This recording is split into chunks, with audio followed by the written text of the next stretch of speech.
បាទជំរាបសួរបងប្អូនថ្ងៃនេះដែរខ្ញុំមកចែករំលែកនៃការធ្វើនុយស្ទូចត្រីឆ្ដោតំបន់ខ្លះវាមានប៉ុន្តែយើងបបកវាអត់ស៊ីទេអញ្ចឹងយើងមានតែប្រើវិធីស្ទូចដោយប្រើនុយ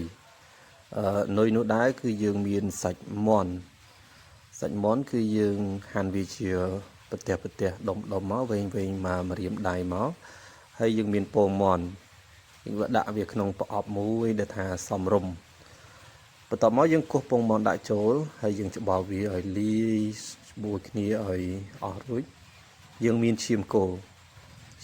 គឺយើងយកប្រភេទឈាមស្រស់យើងអត់យកប្រភេទឈាមស្អុយទេគឺយើងយកឈាមស្រស់ព្រោះវាអត់ចូលចិត្តស្អុយទេពួកប្រភេទត្រីឆ្ដោត្រីឌៀបវាចូលចិត្តប្រភេទឆ្អាប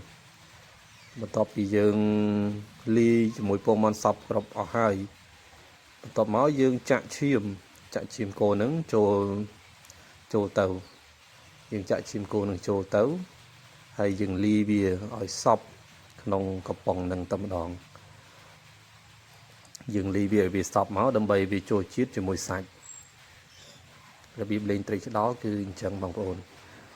បើសិនជាយើងអត់មានសាច់មាន់គឺយើងមានសាច់ជ្រូកក៏បានដែរហើយម្យ៉ាងទៀតបងប្អូននុយនេះយើងលីរួចយើងអត់មានទុកវាមួយថ្ងៃពីរថ្ងៃទេគឺយើងលីព្រឹកគឺយើងលេងក្នុងថ្ងៃហ្នឹងតែម្ដងហើយការលេង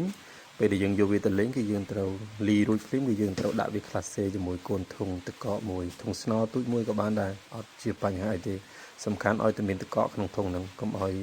សាច់វាស្អុយកាលណាតែសាច់ស្អុយគឺត្រីវាអត់ស៊ីទេ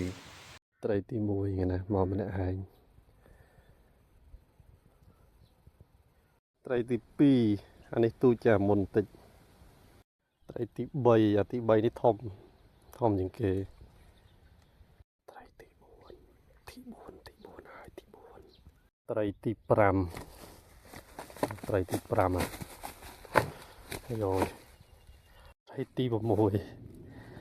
ត្រីទី6ហើយណាអស់នុយបាត់ហើយនុយសមមកដុំទៀតនុយសមមកដុំទៀតអស់ហើយតទៅហើយ